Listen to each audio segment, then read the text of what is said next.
Graças a Deus. Queridos, então hoje a gente vai entrar na segunda parte e última do capítulo 3.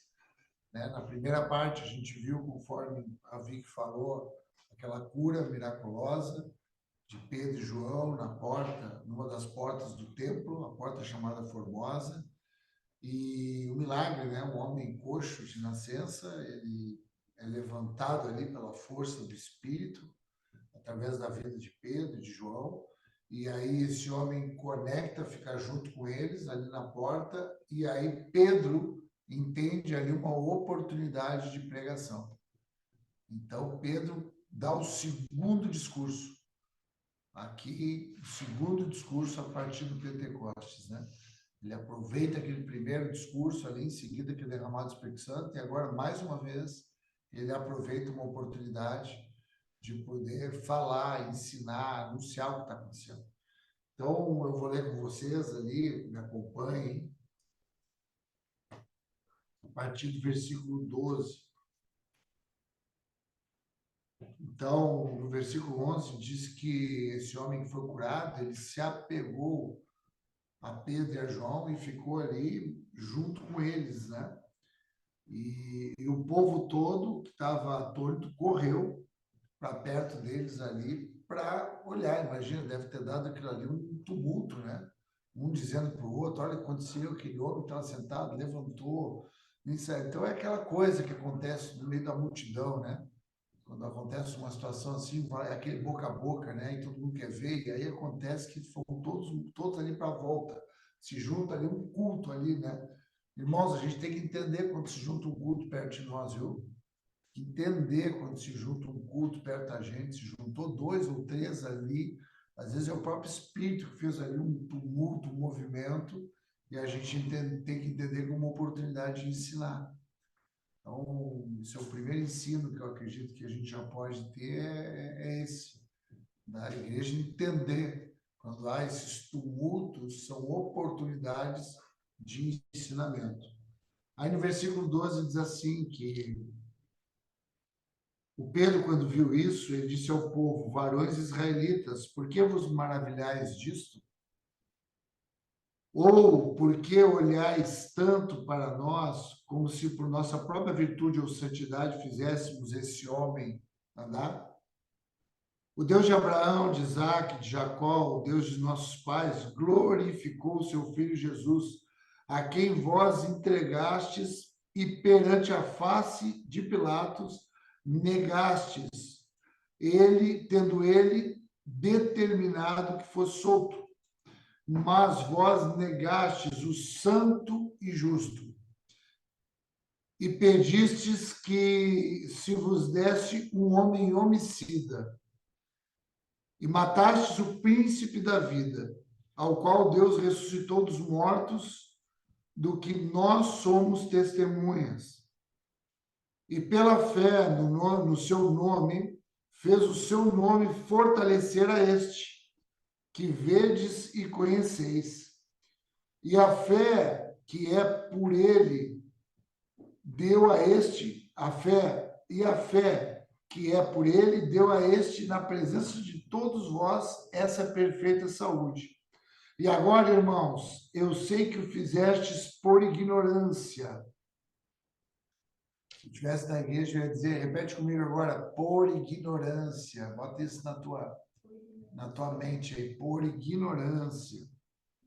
Vocês fizeram isso por ignorância, como também os vossos príncipes. Mas Deus assim cumpriu o que já dantes, pela boca de todos os seus profetas, havia anunciado, que o Cristo havia de padecer. Arrependei-vos, pois, e convertei-vos, para que sejam apagados os vossos pecados e venham assim os tempos do refrigério pela presença do Senhor. E envie ele a Jesus Cristo, que já dantes vos foi pregado, o qual convém que o céu contenha até os tempos da restauração de tudo, dos quais Deus falou pela boca de todos os seus santos profetas, desde o princípio. Porque Moisés disse: o Senhor vosso Deus levantará dentre vós irmãos, entre vossos irmãos, um profeta semelhante a mim, e a ele ouvireis em tudo o que vos disser. E acontecerá que toda alma que não escutar este profeta será exterminada dentre o povo. E todos os profetas, desde Samuel, todos quantos depois falaram, também anunciaram esses dias. Vós sois os filhos dos profetas e do concerto, da aliança, né? Que Deus fez com os nossos pais, dizendo a Abraão: na tua descendência serão benditas todas as famílias da terra. Ressuscitando Deus a seu Filho Jesus, primeiro o enviou a vós, para que nisso vos abençoasse, e vós desviasse cada um das vossas maldades. Aleluia! Graças a Deus pelas Escrituras, graças a Deus pelo Evangelho, graças a Deus por essa palavra que é viva, é poderosa, é eficaz, é fogo, é martelo. Graças a Deus, irmãos. Então, a partir dessa oportunidade, né, dessa ousadia de que Pedro é tomado pelo Espírito Santo, de aproveitar um milagre para apontar os olhos para Jesus e, a partir de olhando para Jesus, olhar para eles mesmos. Então, percebam que é tirado os olhos do milagre. Então, escreve aí: os nossos olhos não podem ter o milagre como um fim. Os nossos olhos não podem fazer do milagre o fim. Bater na tecla do milagre, falar do milagre, é só o milagre. Não. O milagre é o início, o milagre é o começo, seja ele qual for. Pode ser uma ressurreição de mortos. O milagre é o começo para testemunhar da graça, falar do evangelho de Jesus Cristo, falar da sua morte, da sua vida, da sua ressurreição e do derramamento do Espírito, que, como Samuel orou, vai nos guiando em toda a verdade. Então, o foco é tirado do milagre e é colocado em Jesus, desde o início. Então, são duas perguntas. Eles dizem assim, no início, né? Por que vocês estão tão maravilhados com isso? Então, outra coisa, o milagre não é para nós nos maravilharmos, simplesmente de forma eufórica, entusiasmada. O milagre não tem valor se no final não produzir arrependimento, conversão e consciência de perdão de pecados. O milagre não vale nada se no final ele não produzir arrependimento por conta de visualização das nossas maldades, conversão, acesso ao perdão dos pecados. Amém, irmãos?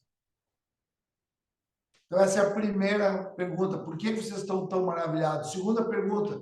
Por que vocês estão olhando como se fôssemos nós que tivéssemos feito? Como se nós fôssemos os santos?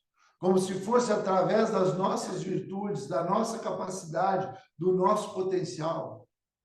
Segundo ponto, milagre, seja ele qual for, ele pode ser feito através de alguém, mas é Jesus que realiza. É Deus que faz, que ordena, e é Jesus que realiza, é a fé de Jesus. Porque o diabo também faz milagre. O diabo também cura. Mas ele não transforma, ele não leva o homem ao arrependimento. Escreve isso, o diabo não leva o homem ao arrependimento, mas ele cura. Ele também faz milagres extraordinários. Por isso, não te impressiona o milagre e não dá esse mérito do milagre para uma pessoa, ainda que haja uma honra por ter sido através dela. Mas que fique muito claro que é no nome de Jesus, que é o Senhor. Para a gente já poder apontar para o Senhor, porque se a gente achar que é uma pessoa, a gente vai botar os olhos na pessoa. E colocando os olhos na pessoa, tem prazo de validade para a gente se decepcionar. Colocando os olhos em Jesus e honrando a pessoa, aí a gente vai poder receber a glória do céu através daquele feito, para nós sermos conduzidos ao ensino, ao conhecimento do amor de Deus, do perdão, do arrependimento e da transformação. Então, esses 2 pontos é importante tu colocar, tu sublinhar, tu grifar. Não tem que se maravilhar muito e também não tem que denotar para ninguém a essência daquilo que aconteceu. Amém, irmãos? Até aqui, começamos bem aqui, juntos? Glória a Deus. E aí ele diz de onde vem isso. Então ele começa a dizer, ele cita, né? Porque lembra que ele está no templo e ele está falando especificamente para judeus. Né? Então ele está ali diante do templo, diante de tudo que aconteceu, e ele fala para os judeus. E aí ele começa a dizer, a lembrar os judeus, ele começa a dizer, olha, o Deus de Abraão, o Deus de Isaac, o Deus de Jacó, o Deus que tirou o povo que estava escravizado no Egito, é esse mesmo Deus dos nossos pais que glorificou Jesus. Então, Jesus ele é uma descendência dessas famílias que foram sendo criadas ao longo dessas gerações, dessas descendências, aonde o que unia aquelas pessoas era a fé na aliança, na promessa, no concerto, no pacto que começou com Abraão. E foi sendo renovado, geração após geração. Deus de Abraão, seu filho, Isaque, o filho de Isaque, Jacó, e assim consecutivamente. E aí chega em Jesus. E aí ele começa a citar nesse discurso, falando de Jesus, que lembrar eles, né, do que tinha acontecido, que Jesus tinha sido entregue por eles próprios para a morte.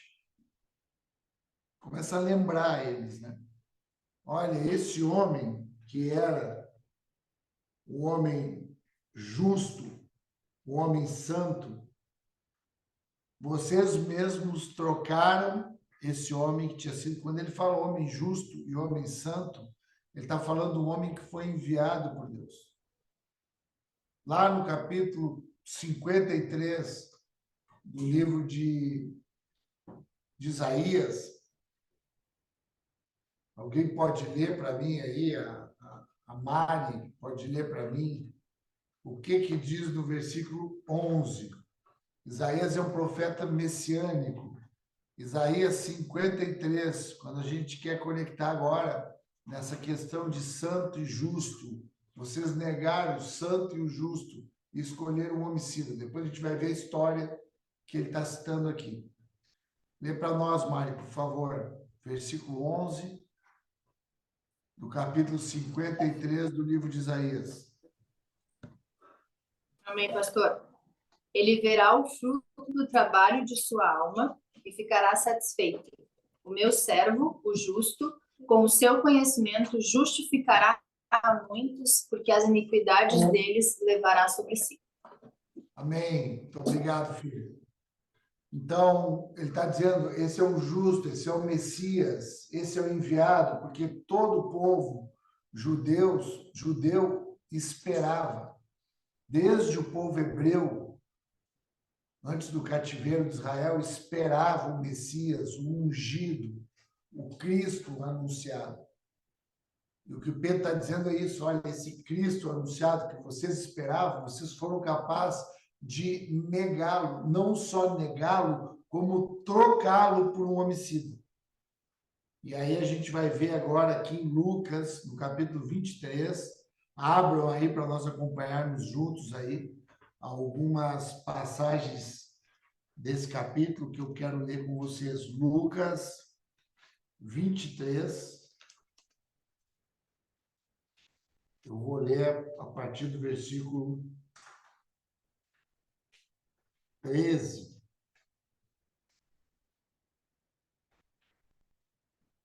Lucas, que é o mesmo autor do livro de Atos dos Apóstolos, tendo os dois livros o mesmo destinatário, que é Teófilo. Essas cartas elas foram redigidas e destinadas ao irmão Teófilo, grego, irmão grego. Judas também era um grego, era um Judas. Lucas era um grego, era um gentil, um médico. Então, Lucas, no capítulo 23, vai falar ali do momento do martírio, do momento ali que Jesus estava sendo conduzido, estava passando ali por aquele julgamento, por aquela sentença que foi imposta pelos judeus. Por isso que Pedro está falando para os judeus, foram vocês que mataram, vocês que entregaram, vocês...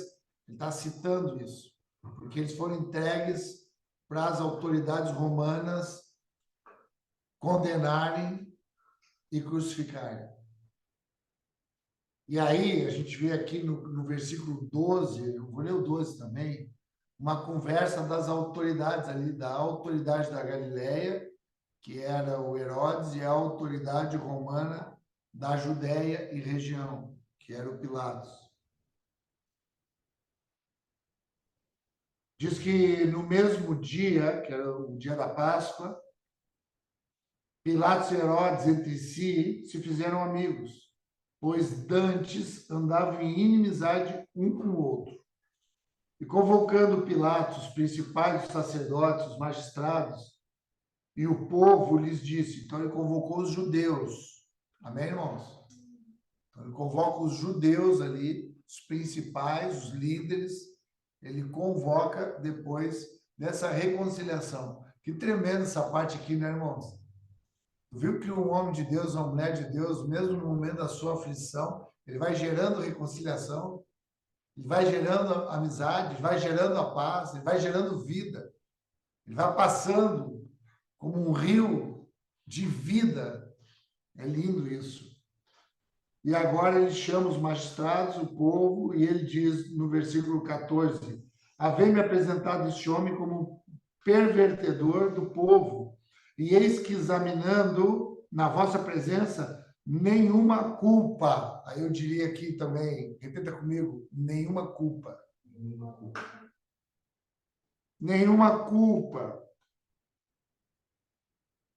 das de que o acusais, eu acho nesse homem. Nem mesmo Herodes, porque a ele vos remeti, e eis que não tem feito coisa alguma digna de morte. Castigá-lo-ei, pois, e soltá-lo-ei. E era necessário soltar-lhes um detento por ocasião da festa. Mas toda a multidão clamou a uma, dizendo, fora daqui com este e solta-nos Barrabás. Barrabás foi lançado na prisão por causa de uma sedição feita na cidade e de um homicídio. Por isso que Pedro falou, por isso que Pedro citou aquela questão que eles preferiram um homicida do que o santo e o justo. O homicídio, versículo 20, falou, pois, outra vez Pilatos, querendo soltar já Jesus. Mas eles clamavam em contrário, dizendo, crucifica-o, crucifica-o. Então ele, pela terceira vez, lhe disse, mas que mal fez este? Não acho nele culpa. Tu vê que o Pilatos, que era a autoridade máxima, estava se esforçando e pela terceira vez ele tentava inocentar, ele tentava usar de todos os argumentos que ele tinha. Tinha uma oportunidade que era uma tradição que na festa da Páscoa se liberava uma pessoa que era condenada, ele era perdoado. Aleluia! E aí o Pilatos usou daquela daquele adendo da lei ali, daquela tradição, e pensou, tenho certeza agora, que eles vão liberar esse homem, porque esse homem, ele é justo. Então, Pilatos estava percebendo que esse homem era justo, que esse homem não tinha culpa, e o próprio povo de Deus estava imputando toda a culpa sobre ele. E o Pilatos ainda tenta, pela terceira vez, dizer que mal fez esse homem, não tem nenhuma culpa. Quero castigar ele, soltar. Ainda Pilatos tentava, né? Então, pelo menos, para agradar vocês, que Pilatos era um político, né? Então, pelo menos, eu vou castigar ele, eu vou açoitar ele, eu vou machucar ele, depois eu solto. Ele não queria matar, mas ele queria agradar todo mundo, mas ele não queria ferir a sua consciência, a consciência de Pilatos. Queria perdoar aquele homem ali. Queria soltar aquele homem ali. Mas eles estavam com grandes gritos, pedindo que fosse crucificado. E os seus gritos e os dos principais sacerdotes redobravam. Então Pilatos julgou que devia fazer o que eles lhe pediu, e soltou-lhes o que fora lançado na prisão por uma sedição e homicídio, que era o que pediram, mas entregou Jesus à vontade deles. Sabe que teve também uma situação importante da gente poder referir também, que Deus deu um sonho para a esposa de Pilatos. Na noite, a esposa sonhou e viu, ficou pesado o coração dela, que ele não tinha culpa, aquele homem. E ela foi e falou para o marido dela: ele não tem culpa. Isso foi aumentando ainda mais a certeza do Pilatos que ele não tinha culpa. Ele queria perdoar aquele homem ali de qualquer jeito, mas ele não conseguiu. Aí a gente entra agora, voltando ali, né, para o discurso de Pedro, que deu toda aquela, citou tudo isso que tinha acontecido, dizendo para ele: olha, vocês mataram, vocês fizeram, vocês mataram o príncipe da vida, vocês mataram a vida, vocês fizeram tudo isso. E esse aí é que fortaleceu, porque ele ressuscitou, Deus o ressuscitou, e ele fortaleceu esse que vocês estão aí vendo, e vocês conhecem esse aí que se levantou. Assim como vocês conhecem, olha que interessante, ele diz: vocês conhecem esse que se levantou, e nós somos testemunhas daquele que ressuscitou. Aleluia. Vocês conhecem esse que se levantou, e nós somos testemunhas daquele que ressuscitou. Porque lembra, no capítulo 1, fala que ele ressuscitou e ele apareceu durante um período de 40 dias para os seus discípulos ali, para 500 homens, durante 40 dias. Ele está dizendo: vocês estão impressionados com esse que se levantou. E nós queremos apresentar aquele que ressuscitou. E eles estavam impedidos de reconhecer isso, como aqueles outros também estavam impedidos. Então, queridos, aí vem um ponto muito relevante daquilo que a gente pode estudar e grifar nessa noite. Que é quando ele cita, então ele imputa a culpa para eles. Amém? Estão comigo aqui? Então, Pedro diz: olha, a culpa de vocês, vocês são culpados, estão culpados, olha a culpa de vocês, está aí a culpa de vocês, olha aí. Viu o que vocês fizeram, olha o que aconteceu, vocês são culpados, vocês estão impressionados com isso, mas eu quero que vocês olhem para isso e que vocês saibam que foi Deus que fez isso e que vocês são culpados porque vocês mataram Deus, vocês mataram o que Deus enviou, foi você, então ele imputa culpa para eles. Aí começa a vir agora o ensinamento. Do versículo 17, ele diz assim: vocês fizeram isso por ignorância, tanto vocês como as outras autoridades. Ele não está ainda diante das autoridades. No capítulo 4, na volta, lá em junho, a gente vai ver a conversa agora com as autoridades. Aqui é a conversa é mais com os judeus ali que estavam na parte externa do templo. Depois chega essa conversa para as autoridades. Então, ele está dizendo, tanto vocês como os príncipes, vocês eram ignorantes. E aqui entra, irmãos, porque a partir daí ele diz, pô, vocês eram ignorantes e isso tinha que acontecer, porque ele precisava padecer. Agora, o que vocês têm que fazer agora é se arrepender e se converter.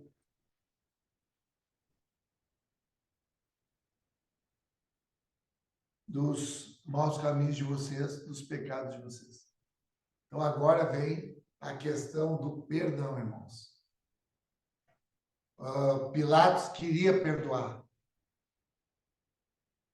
Pilatos queria extrair a culpa daquele homem. Só que aquele homem, que era Jesus, ele estava com uma culpa de toda a humanidade sobre ele. Ninguém podia tirar aquela culpa dele. Porque aquela culpa não era dele, era uma culpa minha, era uma culpa tua, era uma culpa de toda a humanidade que ele estava levando sobre si. Para que toda a humanidade se sentisse perdoada. Por isso que quando Jesus ele leva sobre si e não permite, ele não poderia ser perdoado por Pilatos porque ele era o perdoador. Posso ouvir um glória a Deus da igreja aí? Aleluia. Pilatos podia ficar até hoje tentando perdoar, eu quero perdoar, eu vou perdoar. Ia ser impossível para ele perdoar, porque ele estava diante do perdoador. Que lindo isso, né, Samuel? Isso é tremendo, né? Lara?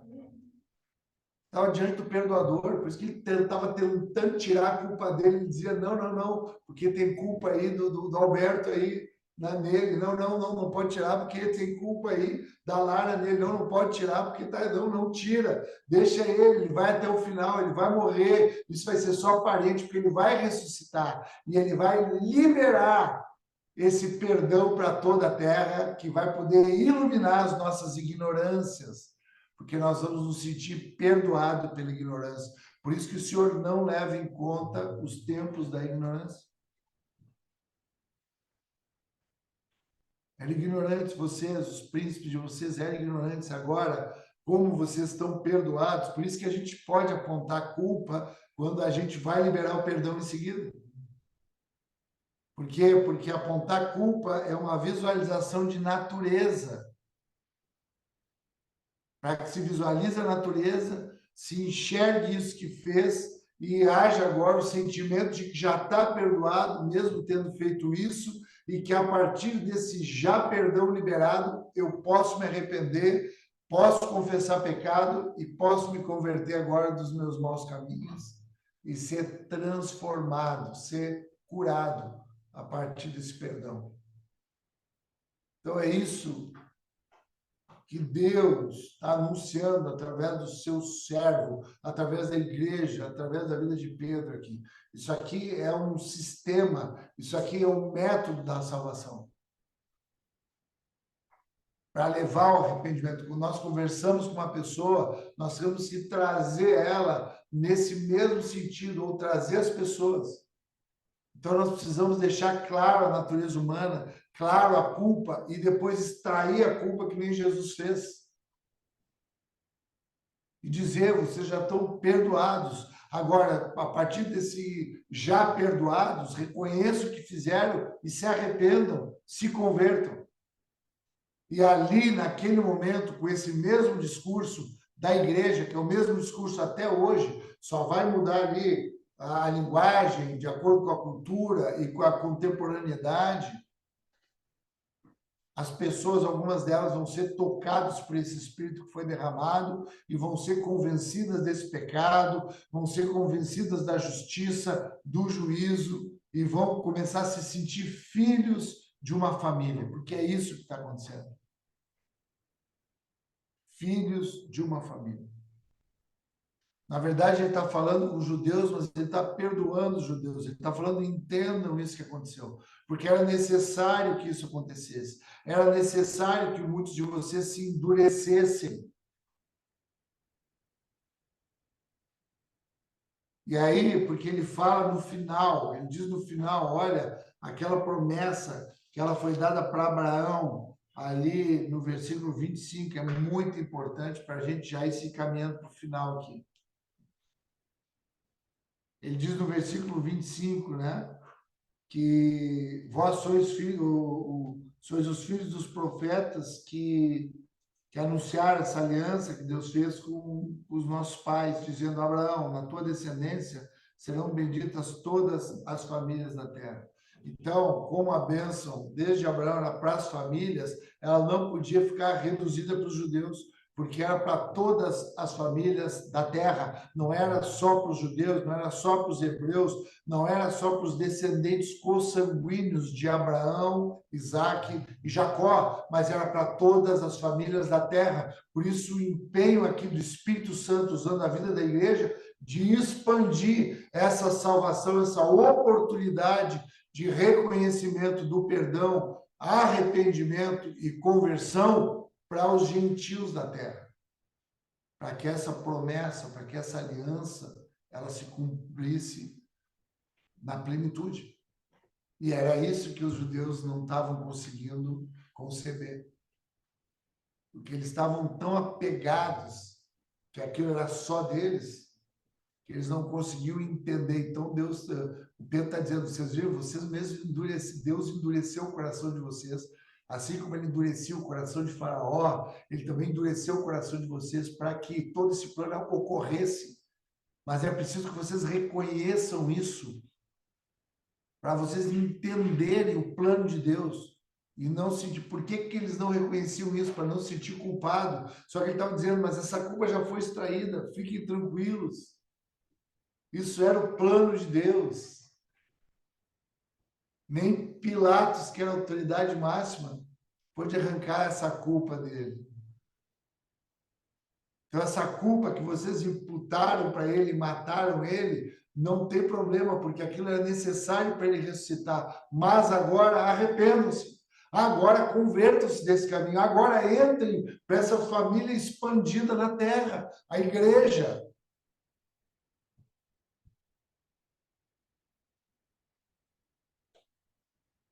Esse era o teor desse lindo discurso. Isso aqui é um discurso, aqui uma aula teológica, irmãos, que fala aqui de perdão, de justificação, de regeneração, de redenção, tudo nesse diálogo aqui que ele está tendo com essas pessoas. Eu queria ler com vocês no livro de Romanos,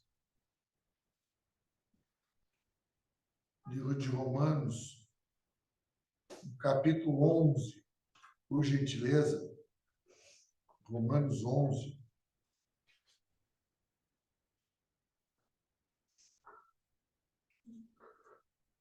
Para a gente poder fazer um compilado final conclusivo desse discurso lindo, lindo esse discurso, irmãos. Discurso que fala, ele repete o primeiro discurso. Ele fala dos profetas, ele está falando para os judeus, olha, isso já estava escrito, olha a cegueira que vocês se envolveram, olha o que aconteceu, olha o que vocês fizeram, mas estão perdoados, isso era necessário que acontecesse. Isso já estava pré-anunciado por todos os profetas, já estava dito. Era isso que tinha que acontecer. Vocês foram aí, esses pivôs, disso que tinha que acontecer, não há culpa para ninguém. Se arrependam, não fiquem com essa sensação de culpa no coração de vocês. Reconheçam e se arrependam, não tentem cobrir essa culpa, porque isso não pode ser feito. Capítulo 11 do livro de Romanos. Estamos aqui juntos? Capítulo 11. Amém. Eu vou ler ali a partir do versículo 25. Prestem bem atenção. Irmãos, não quero que ignorem, viu a questão da ignorância? Por que a palavra de Deus agora gera conhecimento? Por isso que é um culto racional? Isso é pedagógico, é educativo, por isso que a graça educa a viver, por isso que venham para mim, todos vocês que estão cansados, sobrecarregados, que eu vos aliviarei, aprendam de mim, que sou manso e humilde de coração, Irmãos, não quero que ignoreis este mistério, para que não se tornem presunçosos. Israel experimentou o endurecimento em parte. Olha o que está falando, que eles foram endurecidos. Israel experimentou o endurecimento em parte, até que chegue a plenitude aos gentios. Querido, está entendendo isso? Conectado com a promessa para Abraão, em ti serão benditas todas as famílias da terra. Por isso que houve endurecimento dos israelitas, para que houvesse a plenitude do cumprimento da promessa, para que se chegasse aos gentios.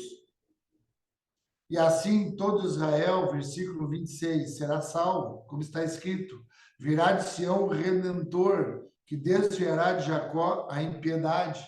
Então ele vai extrair a culpa. Jacó era um homem culpado, Jacó era um homem enganador, Jacó era um homem de caráter completamente corrompido. Por isso que é citado muitas vezes o Deus de Jacó. E o Messias, o santo, o justo, que é Jesus, o Cristo, ele viria. Isso já estava anunciado pelos profetas da antiga aliança. E desviará de Jacó a impiedade. Perdão, 27. E esta é a minha aliança com eles, quando eu remover os seus pecados, quando eu extrair as suas culpas. Quando eu levar, quando eu trouxer para mim as culpas, queridos, quando Jesus sobe ao céu, quem está chegando é uma mala de culpa, é um container de culpa gigantesco. Eu trouxe para mim, no meu filho, na morte do meu filho, as culpas de toda a terra, eu removi da terra as culpas, os pecados. Versículo 28, quanto ao evangelho, eles são inimigos por causa de vocês, mas quanto à eleição, são amados por causa dos patriarcas, pois os dons e o chamado de Deus são irrevogáveis. O que ele está dizendo? Aquilo que era dos judeus, aquilo que estava para ele, que eles eram, a natureza dele, aquilo não se tira, aquilo era deles, mas houve um endurecimento momentâneo. Assim como vocês antes eram desobedientes a Deus, mas agora receberam misericórdia graças à desobediência deles, assim também agora eles se tornaram desobedientes, a fim de que também recebam agora misericórdia, graças à misericórdia de Deus para com vocês. Pois Deus sujeitou toda a desobediência para exercer misericórdia para com todos. Ó profundidade da riqueza, da sabedoria e do conhecimento de Deus! Quão insondáveis são os seus juízos e inescrutáveis os seus caminhos! Quem conheceu a mente do Senhor? Ou quem foi o seu conselheiro? Quem primeiro lhe deu para que ele o recompense? Pois dele, por ele e para ele são todas as coisas. A ele seja a glória para sempre. Amém.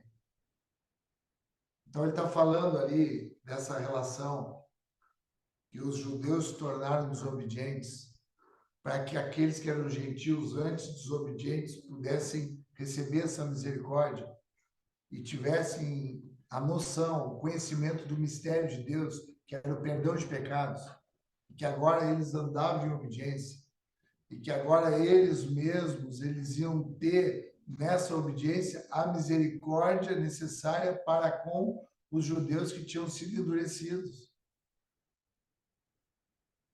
Para que agora todos eles pudessem agora ter uma possibilidade de participação na família de Deus, onde estão as bênçãos de Deus para todas as famílias da terra. Ah, mas não dá para entender esse plano de Deus, mas não é para entender porque são inescrutáveis, são insondáveis os pensamentos dele. Tu não tem que entender quem é que conheceu a mente do Senhor, quem é que pode dizer alguma coisa para ele, quem é que pode querer cobrar alguma coisa dele se já recebeu tudo antes. Por isso que Pedro se levanta e diz, olha, não é por mim, é por ele. Não foi João, foi ele, porque tudo é dele, é por ele, é para ele. A gente aponta para ele. Ele é que sabe o que ele está fazendo. A gente está aqui para constatar Houve pecado? Houve. Houve culpa? Houve. Mas mais do que isso, há perdão. Há pecado? Há. Mas onde abundou o pecado, superabundou a graça, o perdão, a justificação, a redenção no sangue de Jesus e na sua ressurreição. Amém, irmãos? Não sei se dá para entender muita coisa, né? Mas a gente vai continuar conversando. Eu estou muito entusiasmado com isso, irmãos. Estou muito entusiasmado, estou levando essa palavra comigo. Essa palavra que eu estou levando nessa bagagem, dessa viagem. Essa palavra do perdão, essa palavra que leva, que cria um ambiente de arrependimento para as pessoas. É isso que eu quero, chegar lá, naquele ambiente da Europa, que são os nossos pais, que foram quem trouxeram para nós aqui, para esse hemisfério sul, aqui para a América, essa palavra da verdade, essa libertação. E eles esfriaram o coração. A Europa, que é o berço do fogo de Deus, do avivamento, é o berço da reforma, esfriou. São números lá absurdos. Só que nós aqui temos vivido um fogo de Deus. Eu tenho vivido um fogo dentro de mim. Os irmãos aqui, vocês têm vivido um fogo dentro de vocês. Isso é Deus que está gerando, é a misericórdia dele para que haja essa comunhão, essas conversas, esses discursos adequados, no tempo certo, no momento certo, na hora certa. Então, irmãos, eu queria finalizar por aqui, porque Pedro, o que ele deixa é a ressurreição. Ele diz no 26, ressuscitando Deus ao seu Filho Jesus, primeiro enviou a vós, para os judeus, né? Está falando com os judeus. Para que nisso vos abençoasse e vos desviasse cada um das vossas maldades, arrependimento. Então, ele está dizendo, isso que aconteceu com esse homem aqui é uma expressão para vocês olhar para Jesus. Tudo que acontecer contigo, meu irmão, minha irmã, é uma expressão para olhar para Jesus, para entender que nós também fomos essas pessoas que negamos Jesus, que trocamos ele por homicida. E às vezes até hoje a gente está trocando ele por homicida, porque nós estamos nos tornando homicidas. Sabe o que é um homicida? Que não perdoa quem tem que ser perdoado. E alivia quem já está condenado.